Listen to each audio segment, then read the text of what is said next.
दोस्तों, खेतों के समीप एक जंगल था। उस जंगल में नाग और नागिन का जोड़ा रहता था।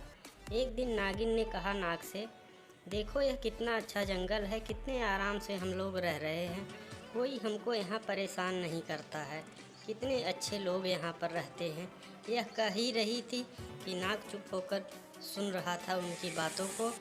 उसी जंगल के समीप एक किसान का खेत था जो उस नाग और नागिन के जोड़े को देख लिया था और वह सोच रहा था कि जिस प्रकार मैं यहाँ पर रहता हूँ उसी प्रकार ये लोग भी यहाँ पर रहें, इनको कभी मैं हिंसा नहीं पहुँचाऊँगा। यह बात कहकर वह अपने खेत के समीप एक कुएं के पास आता है और वहाँ पर बैठकर भोजन करने लगता है। तभी उसके बगल का एक किसान उसके पास आता है और कहता है कि थोड़ी देर मैं भी वृक्ष की छाया में बैठकर आराम कर लेता हूँ।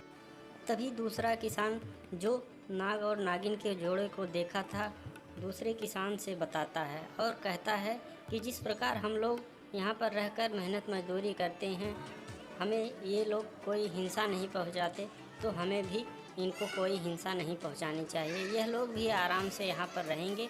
यह कहकर वह पहला किसान जो देखा था वह चल देता है और मन ही मन वह कहता है कि हमने नाग और नागिन के जोड़े को बताकर बहुत बड़ी गलती लगता है कर दी। तभी वह दूसरा किसान मन ही मन यह सोचता है कि चलो ये अच्छा किया उसने हमको बता दिया, अब वो उसके पास से हम नागमणि लेंगे और बहुत बड़े आदमी बन जाएंगे। अगले दिन वह दूसरा किसान उस नाग और नागिन के पास जाता है जहाँ पर वो दोनों रहते हैं, यह देखने के लिए कि किस प्रकार उस नाग और नागिन के जोड़े से नागमणि कैसे चुराएंगे। जाकर एक वृक्ष के पीछे छिप जाता है और नाग अपनी मणि निकाल कर वहाँ से दूर चला जाता है। नागिन वहाँ उस मणि को देख ही रही होती है कि चुपके से वह किसान आता है और उस नागमणि को लेकर धीरे से वहाँ से निकल जाता है। नागिन जब आती है तो मणि नहीं पाती है, बहुत अफसोस करती है कि हमने यह बहुत बड़ी गलती कर दी, अब नागमणि कैसे मिलेगी। वह किसान नागमणि लेकर अपने घर को चला जाता है। तभी वह नाग आता है और मणि न पाकर वह बेसुध हो जाता है और कहता है कि यह तुमने बहुत बड़ी गलती कर दी।